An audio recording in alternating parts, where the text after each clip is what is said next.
1975 में इंदिरा गांधी सरकार थी कांग्रेस की पूरे देश में, और लगातार आज़ादी के बाद से वही सरकार चली आ रही थी। जैसा कि पढ़ा और जाना, और क्योंकि इमरजेंसी का दंश हम लोग झेल चुके हैं।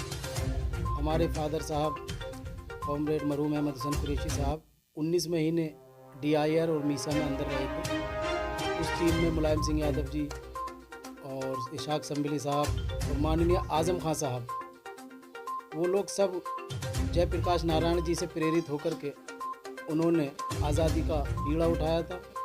जो इंदिरा गांधी चाहती थी कि देश दोबारा से गुलाम बनाना चाहती थी, तो उन्होंने इमरजेंसी लगाई।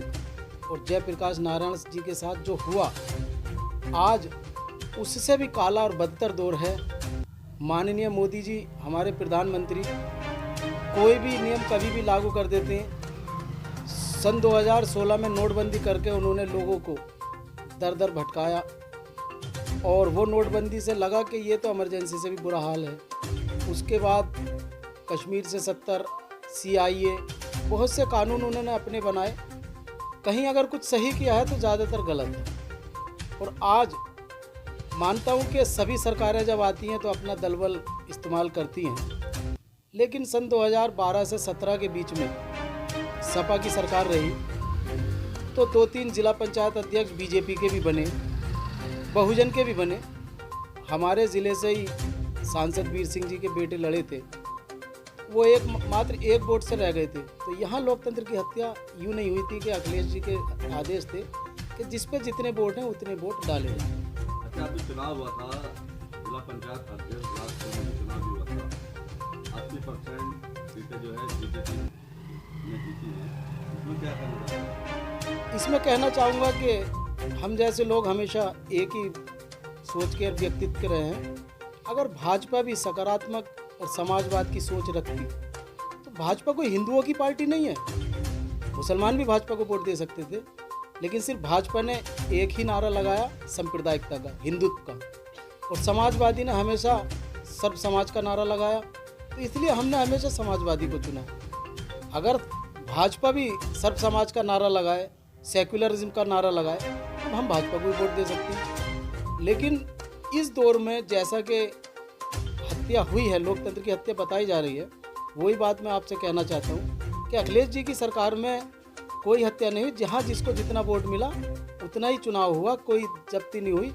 रामपुर में हमारे भाई रऊफ अहमद साहब चुनाव लड़े, उनके पास 22 वोट थे, लेकिन उन्हें बाद में 7 वोटों से हरा के ये साबित कर दिया कि हम लोकतंत्र की हत्या जैसे जाए वैसे करेंगे। अच्छा, 15 जुलाई को सभी जो है पूरे उत्तर प्रदेश में तहसील मुख्यालयों पे समाजवादी पार्टी के कार्यकर्ताओं ने धरना प्रदर्शन किया था। इसमें यह आरोप लगाया गया था कि यहाँ पर लोकतंत्र की हत्या हुई है, जबरदस्ती मतलब करने के लिए यहाँ पे विलास त्रिमुखी और जिला पंचायत अध्यक्ष का चुनाव जो है जबरदस्ती जीता गया है। तब ठाकर द्वारा और बिलारी में समाजवादी पार्टी ने कोई प्रति नहीं बना था विलास त्रिमुखी। इसमें मैं ये कहना चाहूँगा कि हाँ, ज़बरदस्ती हुई है, लोकतंत्र की हत्या हुई है, लेकिन अगर हम विपक्ष में हैं और हम मजबूत हैं, तो लोकतंत्र की हत्या करने वाला कोई माई का लाल पैदा नहीं हुआ। कहीं ना कहीं कमी हमारे अध्यक्ष या कार्यकर्ता या जितने भी कमेटी हैं या जो भी विधायक लोग हैं उनकी भी है। वो अपना पर्चा भरवाते, चाहे एक प्रस्तावक और एक वोट, कैंडिडेट और एक प्रस्तावक ही रहता, लेकिन एक पर्चा जरूर भरना था। जिले पे कई ब्लॉक हैं, उसमें एक ब्लॉक पे ही निर्विरोध बाकी में जो है सबके करारी हार हुई है। और ठाकर द्वारा फिर सवाल करना चाहता हूँ, ठाकर द्वारा बिलारी ब्लॉक में विलास त्रिमुखी के पद के लिए आवेदन ही नहीं किया था। इसमें यह कहना चाहूँगा कि आवेदन करना था, चाहे वो हमारे माननीय विधायक जी उन्होंने कोशिश की, लेकिन क्योंकि वो नगर से बिलोंग करते हैं, अगर विधायक जी गांव से करते तो शायद वो करा सकते थे, लेकिन कुछ लोगों ने हिम्मत नहीं करी और कुछ पूरे समाज जिला कमेटी ने हिम्मत नहीं करी। हालांकि मैं चाहता हूं कि भले से 2 वोट आते, लेकिन पर्चा भरना था और BJP को करारा जवाब देना था। और आपने सवाल किया था इमरजेंसी के टाइम का, तो मैं आपके चैनल के माध्यम से, ZTV और लोकमंच के माध्यम से देश के कोने कोने तक एक आवाज़ पहुँचाना चाहता हूँ कि 1975 में जो इमरजेंसी लगी थी, उसका दंश जितने लोगों ने भुगता, वो मंच के खिलाड़ी निकले और आज या तो किसी प्रदेश के CM बने या कैबिनेट में बने। हमारे फादर भी 19 महीने इमरजेंसी में अंदर रहे थे और उन पे मीसा लगी थी और वो माननीय आजम खान साहब की टीम के इनके लोग थे। आजम खान साहब ने 24 महीने उस दौर में काटे जो उनके लिए बहुत मुश्किल था। लेकिन आज लोकतंत्र की हत्या सबसे बड़ी, मैं ये कहना चाहता हूँ आपके चैनल के माध्यम से पत्रकार साहब, ज़ेड टीवी और लोकमंच के, कि सबसे बड़ी हत्या उनकी आज ये की जा रही है कि मात्र उन्होंने सिर्फ इतना ही उनका दोष है कि उन्होंने एक जौहर यूनिवर्सिटी तामीर की। मैं समझता हूँ कि यूनिवर्सिटियाँ और भी तामीर हुई हैं। यूएमयू कई सौ एकड़ में है, क्या वहाँ ज़मीनें ऑक्यूपाइड नहीं की होंगी? और आपकी जितनी भी यूनिवर्सिटियाँ हैं, चाहे वो शताब्दी हो, चाहे वो एमआईटी हो, हज़ारों एकड़ में होती हैं, सैकड़ों एकड़ में होती हैं।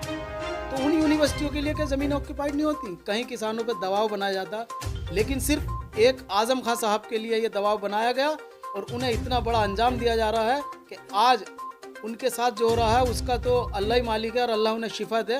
लेकिन वो एक बहादुर सिपाही हैं। मैं ये कहना चाहता हूँ कि आज़म खान साहब खाली मुस्लिम परस्त नहीं हैं। उनके दौर में जब वो नगर अध्यक्ष, वो नगर विकास मंत्री थे समाजवादी पार्टी में, तो क्या वो चाहते तो बहुजन वालों को, कांग्रेस वालों को, बीजेपी वालों को वो भी अंदर करा सकते थे, पावर थी उनके पास। लेकिन उन्होंने एक भी व्यक्ति को, किसी को नहीं सताया।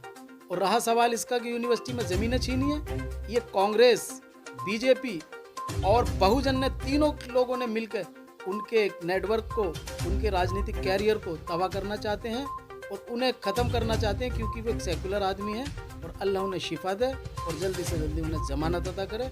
वो इमरजेंसी से भी काला दौर आज नज़र आ रहा है। हमने गरीबी सही, मैं उस टाइम पैदा नहीं था, मेरा भाई था, हम 5 लोग थे और उसकी बात इमरजेंसी की हमारा परिवार जानता है कि कैसे हम लोगों ने काली रात काटी थी 1975 में। 2022 इसमें मैं यही कहना चाहूँगा, हम जैसा जो आम छोटा व्यक्ति जो हमेशा समाजवादी को वोट देता था चला आया है, ना ही तो वो किसी काम के लिए जाता है किसी विधायक के पास, ना ही वो किसी अध्यक्ष के पास जाता है, ना ही अध्यक्ष उन्हें जानते हैं, क्योंकि हम जैसे लोगों का काम तो दरी बिछाना है और बड़े बड़े लोगों के सलाम में खड़ा हो जाना। लेकिन बाद में वही लोग अध्यक्ष और वो बन के सत्ता का मजा लेते हैं और हम जैसे कार्यकर्ता पीछे खड़े हुए बस ये सोचते हैं कि काश हमें भी कोई पहचानता अखिलेश जैसा।